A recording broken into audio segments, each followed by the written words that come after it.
Turn the main power switch on. Set the pattern selection dial to straight stitch sewing.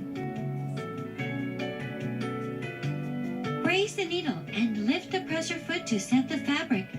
Pass the thread under the presser foot.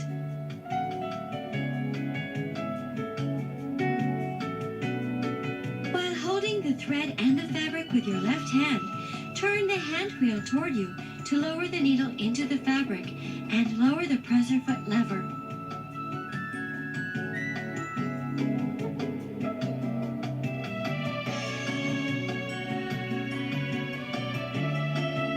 When you sew the fabric, adjust the speed with the foot controller.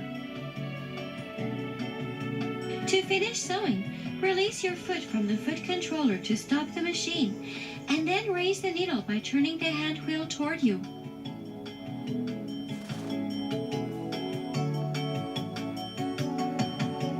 Raise the presser foot, pull out the fabric, and then cut the threads with a thread cutter that is found on the left side of the machine.